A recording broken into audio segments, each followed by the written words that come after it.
Nomadic Fanatic breaks the law. And are the Nomads, are their days numbered?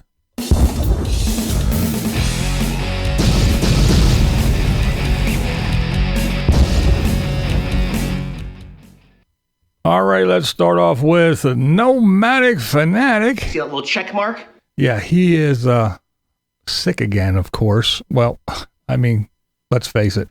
With his eating habits and his drinking habits, and as we saw, going to Christmas parties and Halloween parties and everything, he's been sick this whole time with the quartzite crud that a lot of people got. But he keeps getting it. He said it's like his fourth or fifth go around with something different. So, eat your garbage, eat your junk, keep chugging your beer when you're trying to get better and everything else that you do. Yeah, not very good, conducive life for, getting healthy. Just chill, rest, and maybe you'll get over it. But I doubt that'll happen. I mean, even Diana, she packed up her stuff and she went to the women's RTR and did some other things just to keep her distance from him because I guess she doesn't want the quartzite crud. But with everybody having it, there's no doubt she's probably going to get it eventually. But we shall see. So Tater's plugging away at the bus build, whatever. Apparently, they got all the plywood up inside. So Diana, not Tater, Diana went in and painted. So everything's all white. Tater's talking about being sick and trying to get the bus build done, but he says basically that, come on, all his friends are lazy bums with nothing to do and all day to do it. Yeah. And quartzite is a mess. And don't get me wrong, I am blessed to have so many friends camping near me here in quartzite. But I tell you, I wake up every day and I start hammering away at something on my project. And by noon, I've already heard from 5 to 7 friends, inviting me to come hang out and go do something else besides working. And I'm torn.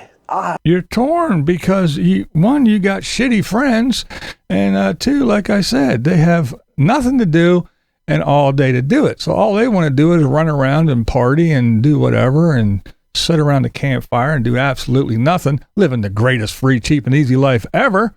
And there you are, having to actually do stuff, Tater. Maybe you should get some better friends, get away from people like Randy the Mobile Gambler. And then little Tater, he goes into this big, long spiel about he's got his TV up, his 50-some inch TV, and he's got, guess what, guys? Guess what? I got some theater seats, some recliners, some power recliners.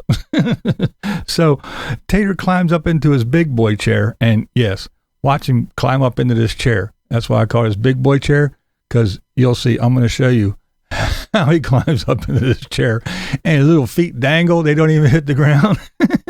But he's just so enamored with these powered recliners. All right, so I want you to see. I want you to see how awesome this is. So, power recline. Watch what this does little feet while dangling. the clip part comes up. Super quiet. Can't even hear it. There you go. But that's not even it. Watch. You can lay down, guys. You can literally lay down and fall asleep in this thing watching TV. My. And they're completely independent, so if Diana doesn't want to recline, or if the kitties are over there, it doesn't recline. This stays still, this middle. It's a modern marvel. Can you believe it, folks?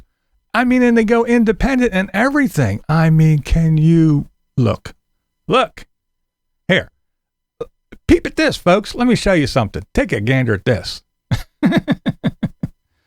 I have similar ones. Yeah. And I also have a recliner to go with it and a couch. Yeah, a big long couch, and each of the ends is a recliner. Yeah, and they're all powered, and yes, they all have USB ports. He was all gung-ho and happy because these things had cup holders and USB ports. Well, mine have cup holders and USB ports as well. I have the 2-seater that me and the wife have, and it has the same little cubby with you put remotes on. I don't have little cup holders on the arms over here with the little rings with the lights on, but yeah, My buttons are on the side. There's USB on the side. And my headrest goes forward and back. And again, like I said, I have a 2-seater, the 1-seater recliner, and a giant 3-seater couch, and the 2 ends go up. So, Tater going all ballistic like he found something, something amazing. Well, guess what? You don't have to be a hobo, a mobile hobo, and live in a bus to have nice things. Tater tot. Oh, and by the way, my TV, 70 inches. Not little Midley, Peasley, 55. Get on out of here. All right, but all that aside, Tater, on the regular, breaks the law every single time he drives that bus. Now, we've seen him on several videos, several times, talking about he's taking the bus. I did love driving this bus, and he drives his little bus into town, and he goes and does this and fills it up with stuff, and he's driving that bus. But, he's not allowed to because, it may be registered as an RV, but it's still painted and looks like a bus. And you must paint your bus. You cannot be driving it around looking all yellow and like a school bus. Now, my friend Paul Barger, he did another one of his I got pulled over videos. He gets pulled over quite often.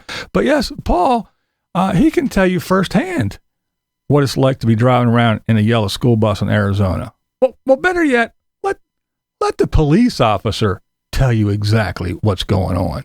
Okay, this is going to be your license and your registration. This is going to be a traffic citation for failure to paint the bus, as well as for failure to wear a seatbelt.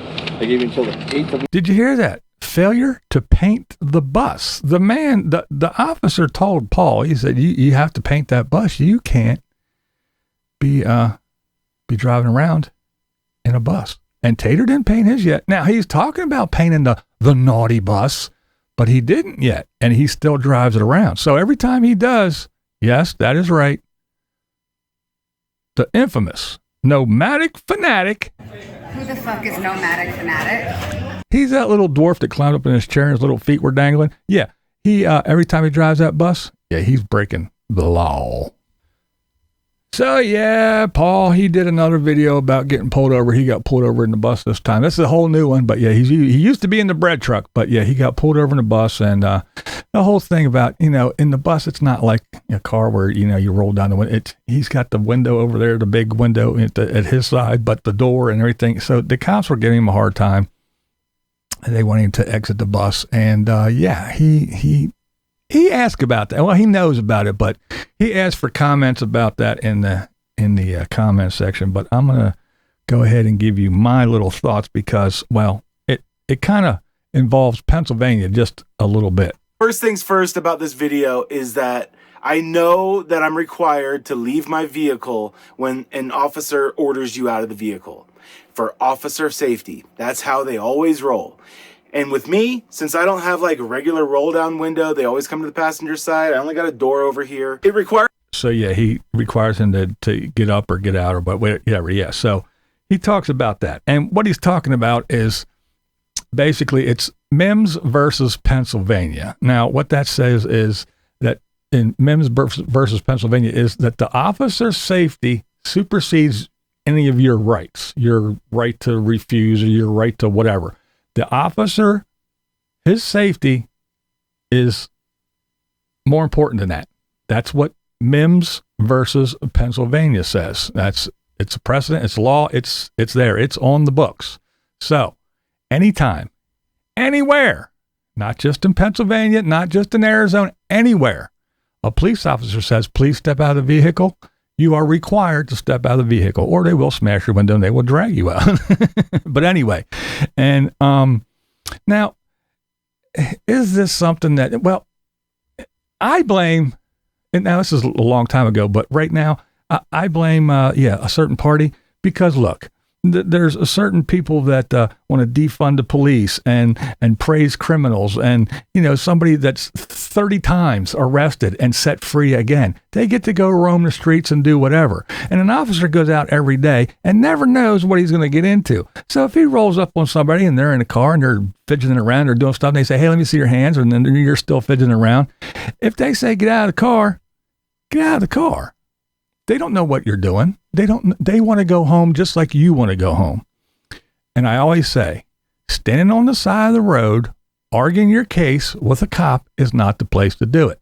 That's what courtrooms are for. If you think you did wrong, did wrong, yes or no, sir, sign the paper, you go to court, and there you go. You go and say, "I didn't do this. I was wearing my seatbelt. I didn't do that. I did it," whatever it may be. But standing on the side of the road, screaming at a cop, he's not the judge. He's a cop. This is this, that. If he was wrong, go prove him wrong. Don't stand there and argue. That's not going to get you anywhere but stuffed and cuffed. It's dumb. And now, Paul being in a bus, I don't know what the bus looks like. I don't know if there was windows there that he could see in and see that nobody was in there or anything. But, hey, it's a little bit shaky. And, with, again, the way the border is and the situation and you being that close to it, you never know. So, it's Mims versus Pennsylvania. If you don't like the law, I don't know what to tell you, but that's the way it is.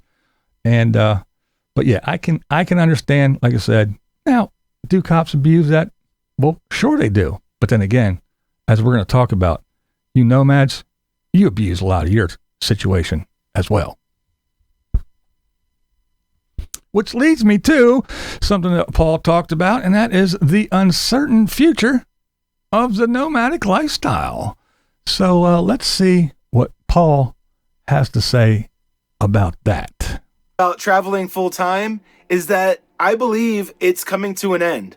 It is going to be made illegal. All these places are shutting down campsites, more and more public lands that we're allowed to use. From what I understand, the government never meant for us to use public lands. They put that title on it so that they could save resources for themselves. Yep. It was created like 100 years ago or whatever. Now we're at the point where everybody's traveling, staying on these public lands for 14 days straight. Some people much longer, as you will see in this walk around that I do in just a minute here. And it's see, as you will see, just like I said, yeah, do the police abuse their privileges and their power? Well, sure they do. But do the nomads, like Paul just said, do they abuse the 14-day rule and other rules? Well, of course they do. Everybody abuses every little situation and every power. Don't they? Don't they? They do it all the time. But Paul has more to say about the potential uncertainty and maybe the end of the lifestyle. That we were allowed to go are getting closed down, people are getting kicked out, and those places are getting smaller and smaller and smaller till everybody's packed into one little spot. All of the trouble that's there, possible criminals that are there, they're all smashed into one small spot. Now, when I pulled up this day to my camp spot to meet up with my girlfriend and some other friends, they were sweeping the area. They were giving tickets to every person they possibly could. There was a swarm of cops. So, there you go. Anybody who's been watching this channel for a long time knows that I have warned for years that this was coming. I said, as the lifestyle grows, becomes more popular and sensationalized on social media, the government and others were going to find a way to make money off of it. I warned of possible regulations coming. I warned that getting attention is not always a good thing. I said that you will not escape society, that society will eventually find you, no matter how far you run away into the desert or into the woods. And now you have all people, good, bad, and indifferent. Yep, they're camping and walking right amongst you.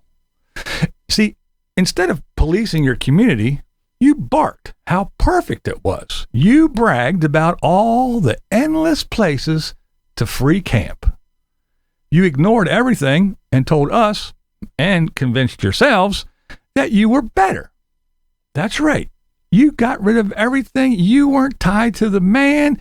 You quit your job. You sold everything. You didn't have mortgages and insurance and all that. You were better. You're far better, and you're far better off. You were smarter, and you were better. You had found a way to live, but escape everything. Well, guess what? Looks like everything found you. That's right. Your free land. It's dwindling. The criminals and dregs of society, yeah, they found you in your little free utopia. And they're coming. And they're coming in droves, and they are invading, just like they do the big cities. You're not immune anymore. That's right. The broken and lazy, they trash places and had them shut down. Then you have the entitled YouTubers. They glamorized and publicized all the spots. They showed you where everything was. Hell, they even dropped pins so you could go right to it. They, too, took advantage of the situation, and they abused it. Now, you may want to gaze outside your little humble land-loving community. One big happy family, we got each other's backs. But no, you have no one to blame but yourselves. You are the ones that caused all this. You had more than ample warning over the years. All your free spots to go, yeah, they started disappearing one by one. You ignored it. What happened? What? We talked about it all the time. Walmart, Cracker Barrel, BLM land, and it goes on and on and on. You just sat back and watched them go one by one by one and disappeared. And whatever. Not us. We're not doing it. You saw the abuse. You saw people that you drove from point A to point B, and you drove by and you seen everybody. The Walmart parking lot was full of RVs, and you drove by. You went somewhere and stayed for 2 weeks. You came back and you saw the same RVs there. You saw it. You brushed it off. That's them. That's not me. That's the locals. It's not us. Perfect nomads. No. So we'll just go about our business. Entire cities and states made camping and sleeping in your vehicle illegal. That's right. Still, what did you do? Nothing. Places started to even be RV unfriendly. Yeah, it just wasn't targeting the van and car dwellers. No, they were going after the RVers as well. What did you do? Nothing. You turned a blind eye. Free, cheap, and easy. We're still better than you. I made many videos warning you of what was to inevitably come your way. You laughed it all off. That's right. Surely the blind guy in his dumb little studio has no fucking clue about what goes on out here. What a fool he is. The Bob said we have nothing to worry about. We can just hold hands and live our childlike wonder as we skip through the desert. Don't worry, folks. It's all them, not us. We are the chosen ones.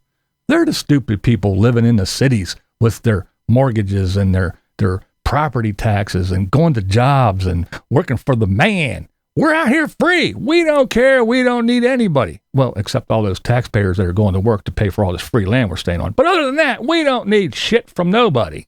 But now, years later, as RVs are built shittier than ever and the prices are still going up and a good van is hard to find, you look up from your campfire. Huh? Is something happening? Yeah. Now that crime and other police incidents are just like in all neighborhoods, yeah, your community isn't immune. These police incidents and crime, it's right outside your door now. Yeah. And you notice and you run along and you lock up your belongings. But still, nothing to fear. We're still better than you. And now that you are being corralled into smaller areas, as once visited areas are being shut down, now, years later, now you start to panic a little bit. But still, just a little bit. You still are oblivious and go about your life and just, hey, quartzsite and the LTVA will always be here. You should have paid attention to the signs and heeded the warning. No, you should have listened to the sirens. You know why? Because now it's too late. The water is rising, the roads are closed, and there's no way out. Maybe next time you'll listen. This is Blind Views, and that's the way I see it. What we do here is go back.